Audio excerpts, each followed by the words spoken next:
Well,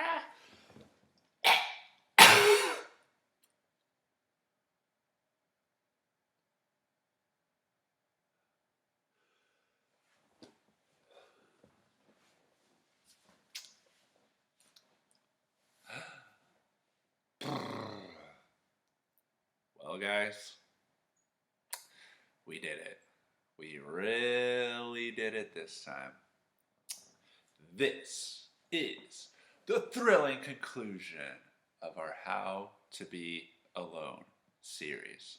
Part 1. Don't believe the lie.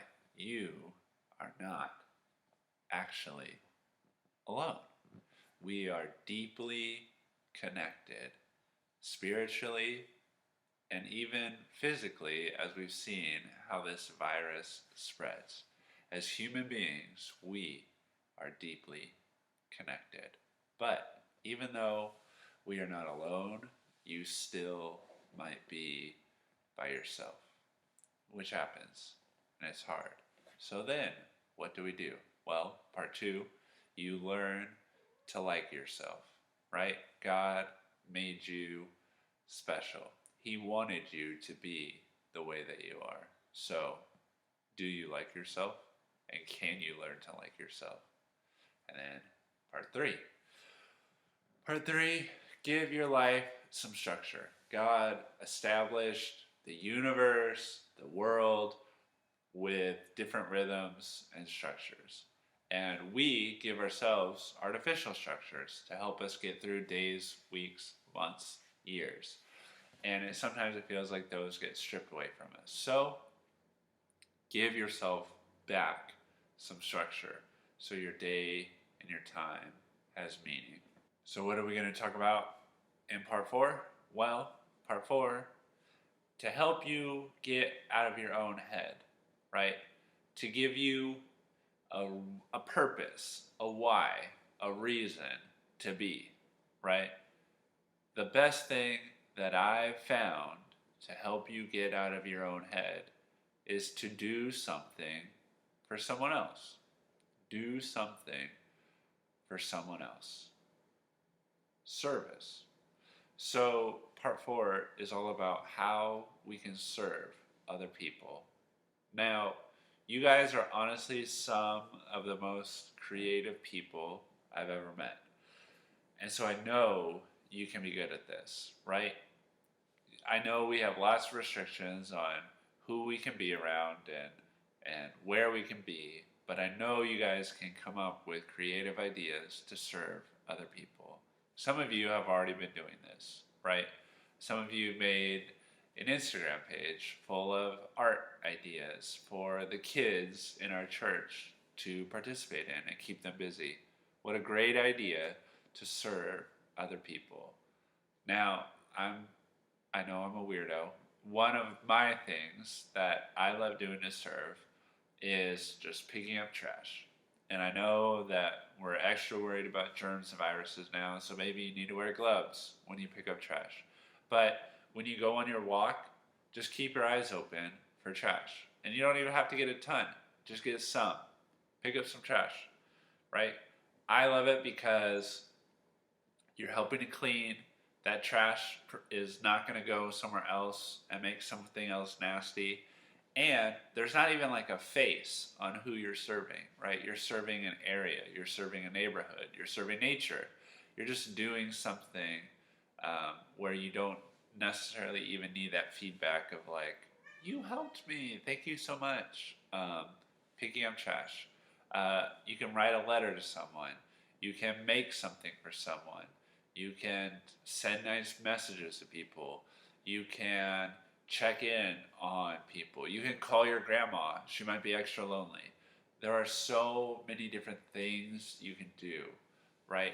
But God wants us to serve other people, right? There are so many verses. Obviously, Jesus says, whenever you serve the stranger or the sick or the hungry or the imprisoned, you are serving me. You are serving God when you help other people. And the Bible talks about how we can bear one another's burdens. So for some of you, maybe this quarantine time has not been that difficult, while for others, it's been a huge struggle. So maybe you, who are not struggling, can go out of your way to help bear the burden of someone else. Of someone else. The temptation during times like these is to like worry so much about yourself that you have no time or space to think about other people. But God asks us to do the opposite. That during times like these, we can actually reach out to other people, become even more deeply connected by bearing each other's burdens, by helping those who are suffering, right? And those are acts of faith as well. So many times students ask me, how can I like grow my faith? Well, you have to practice it. So if you're worried that, what if I don't have enough? What if I don't have enough? Well, an act of faith is taking what you do have and sharing it with those who have even less. Sharing it with those who have even less.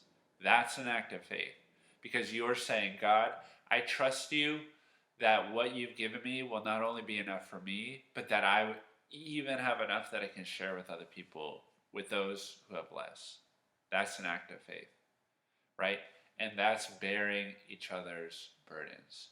And that sharing could be anything. It could be financial, it could be food, but it could also be just mental energy, right? The thing for me where I feel like I'm doing well on this lockdown is that, oh, I don't have to be as social. But I know other people really need that social connection. And so what I need to do is I need to trust that, okay, God's going to take care of my mental health. I can actually be a little extra outgoing and try to be more social, to call my friends, to spend extra time like online chatting with people, playing video games socially instead of by myself. Whatever it is, like I'm trusting that God will give me the rest and the replenishment that I need so that I can be a little extra social with other people.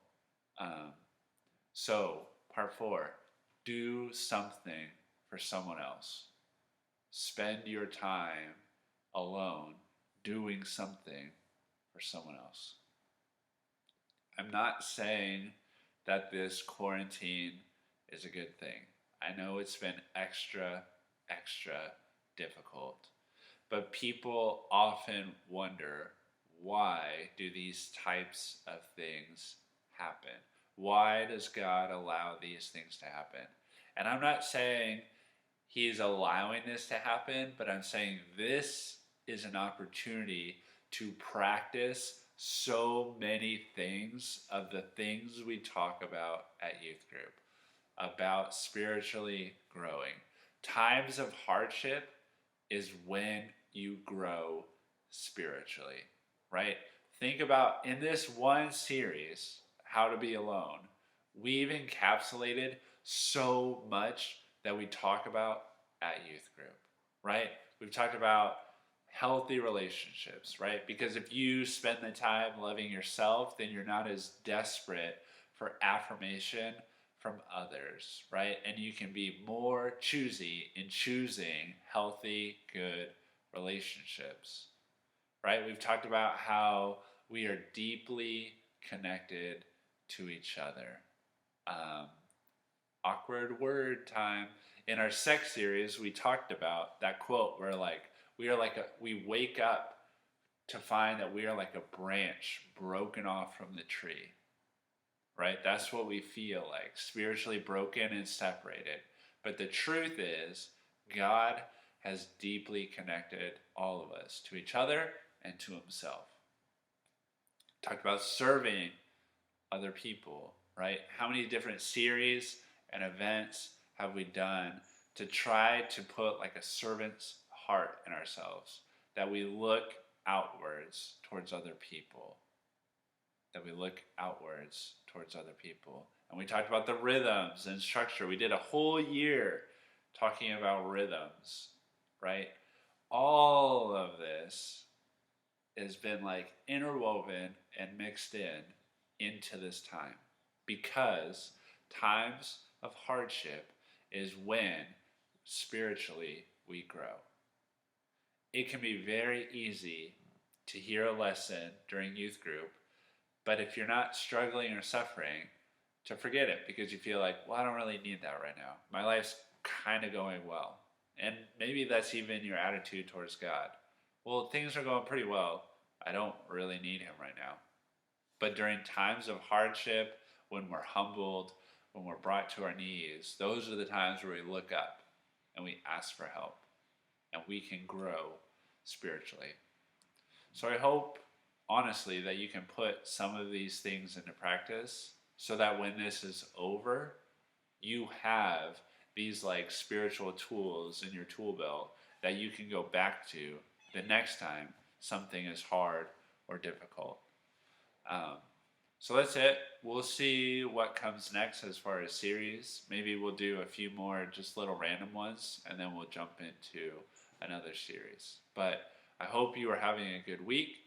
Do something for someone else. I'll know if you don't.